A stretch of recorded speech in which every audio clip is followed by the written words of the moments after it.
இவர் அறிவார்ந்த கேள்விகளுக்கு கவிதையாக பதிலளிப்பார். Sathavathani doctor R Ganesh, Padma Bhushan 2026. இந்தியாவிற்கே உரிய ஒரு பாரம்பரிய கலை இது. எந்தவித உதவியும் இன்றி பல செயல்களை செய்தல் மற்றும் மாறுபட்ட கோணத்தில் சிந்திப்பதன் மூலம் உடனடியாக இயற்றப்பட்ட கவிதைகளை கொண்டு பல்வேறு கவிதை சவால்களுக்கு தீர்வு காண்பது.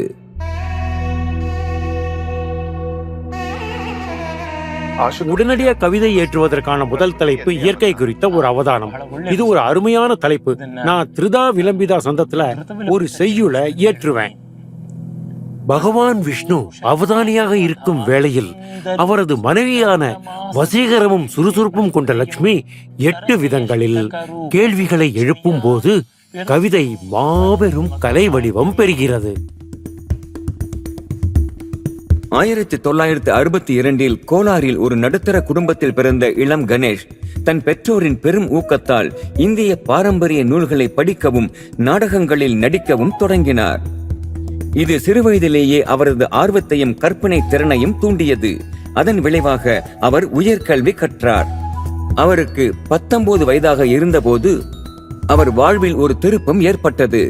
அவர் சாம்ராஜ் பேட்டையில் இருந்தபோது ஒரு தெலுங்கு அறிஞர் சமஸ்கிருத அவதானம் செய்வதை கண்டார். பிரமித்து போனார்.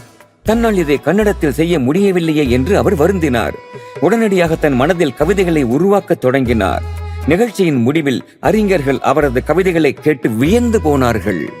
இவ்வாறாக அவர் தனது முதல் அவதான நிகழ்ச்சியை வழங்கினார்.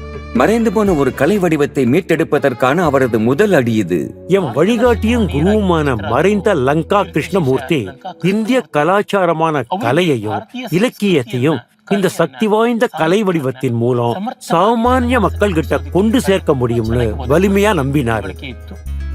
ஒரு உண்மையான ஒன்மேன் ஆர்மி போல அவர் கர்நாடகா முழுவதும் பயணம் செய்து அவதானங்களை பற்றி கற்பித்தும் அவற்றை ஒழுங்கமைத்தும் நிகழ்த்தியும் வந்தார்.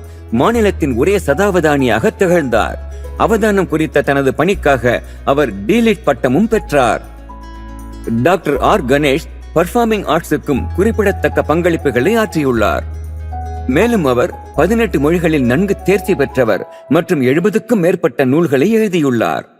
டாக்டர் ஆர் கணேஷ் இந்திய கலாச்சாரம் மற்றும் பாரம்பரியத்திற்கு ஆற்றிய பங்களிப்பிற்காக என்றென்றும் ஒரு படைப்பாளியாக அறியப்படுவார். அவரது பங்களிப்பு வரும் தலைமுறையினர் மனதில் நிலைத்திருக்கும்.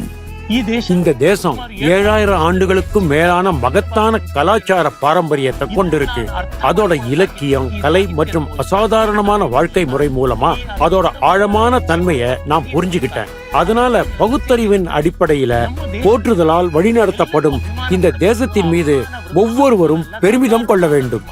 சதாவதானி டாக்டர் கணேஷ், பத்மபூஷன் 2026. கோடி கோடி நமஸ்காரம்.